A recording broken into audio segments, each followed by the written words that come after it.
আসসালামু আলাইকুম সুপ্রিয় জাতীয় বিশ্ববিদ্যালয়ের শিক্ষার্থীগণ।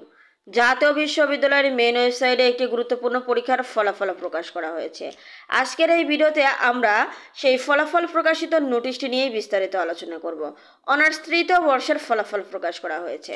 চলুন তাহলে আমরা বিস্তারিত জেনে নিই। তার আগে বলে রাখছি, আপনারা যারা 2023 সালের অনার্স তৃতীয় বর্ষ পরীক্ষায় অংশগ্রহণ করবেন তারা অবশ্যই আমাদের এই চ্যানেলটিকে সাবস্ক্রাইব করে রাখবেন, কেননা আপনাদের পরীক্ষা সংক্রান্ত সকল আপডেট কিন্তু আপনারা আমাদের এই চ্যানেলেই পেয়ে যাবেন। তাই অবশ্যই আমাদের ভিডিওর নোটিফিকেশন পেতে চ্যানেলটিকে সাবস্ক্রাইব করে পাশে থাকা বেল আইকনটি অন করে রাখবেন নিত্যদিনের ভিডিওর নোটিফিকেশন পেতে। সো ভিউয়ার্স, আপনারা দেখতেই পাচ্ছেন আজ ফেব্রুয়ারি মাসের 4 তারিখ, অর্থাৎ আজকে কিন্তু জাতীয় বিশ্ববিদ্যালয়ের 2022 সালের অনার্স তৃতীয় বর্ষ পরীক্ষার পূর্ণ মূল্যায়নের ফলাফল প্রকাশ সংক্রান্ত বিজ্ঞপ্তি প্রকাশ করা হয়েছে। আমরা যদি নোটিশটি ডাউনলোড করি তাহলে আমরা দেখতে পাচ্ছি যে এখানে কিন্তু স্পষ্ট বলা হয়েছে যে এই নোটিশটি কিন্তু আজকে 4/2/2025 প্রকাশ করা হয়েছে, অর্থাৎ এই নোটিশটি কিন্তু আজকেই প্রকাশ করা হয়েছে। তো অবশ্যই আপনারা যারা পূর্ণ মূল্যায়নের জন্য আবেদন করেছিলেন তাদেরকে বলবো অবশ্যই আপনারা এই নোটিশটি পাওয়ার পর আপনারা আপনাদের রেজাল্টটি চেক করবেন, আর আপনার কোনো বন্ধু বান্ধব যদি দিয়ে থাকে তাহলে অবশ্যই তাকে এই ভিডিওটি শেয়ার করবেন। তো আপনারা দেখতেই পাচ্ছেন এখানে স্পষ্ট বলা হয়েছে যে 2022 সালের অনার্স তৃতীয় বর্ষ পরীক্ষার পূর্ণ মূল্যায়নের ফলাফল প্রকাশ এর বিজ্ঞপ্তি। জাতীয় বিশ্ববিদ্যালয়ের অধীনে অনুষ্ঠিত 2022 সালের অনার্স তৃতীয় বর্ষ পরীক্ষার পূর্ণ মূল্যায়নের ফলাফল এত দ্বারা প্রকাশ করা হলো। পরীক্ষার্থীর পূর্ণ মূল্যায়নের ফলাফল www.nu.ac.bd রেজাল্ট ওয়েবসাইট থেকে জানা যাবে।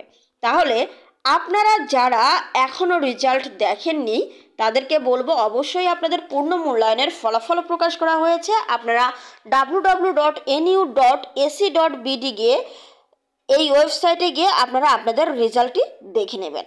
আর হ্যাঁ, একান্তই যদি আপনারা আপনাদের রেজাল্টটি দেখতে না পারেন তাহলে অবশ্যই আপনাদের রুল এবং রেজিস্ট্রেশন আমাদের নিকট কমেন্ট করবেন, ইনশাল্লাহ আমরা আপনাদের রেজাল্ট দেখে দেওয়ার চেষ্টা করব।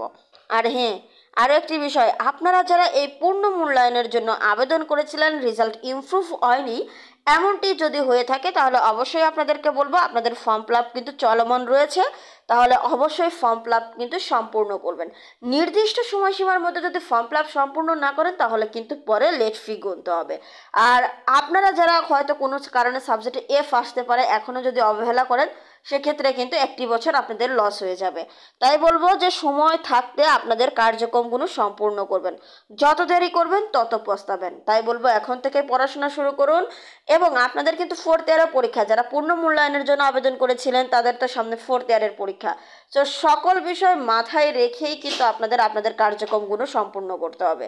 তাই অবশ্যই পড়াশোনা ঠিক মতন করবেন, আর কোনো কারণে আপসেট হবেন না। হয়তো বা পূর্ণ মূল্যায়নের রেজাল্ট ভালো আসেনি, আপসেট না হয়ে বরং পরবর্তীতে চেষ্টা করুন। আজকের ভিডিওটি এ পর্যন্তই। ধন্যবাদ সবাইকে।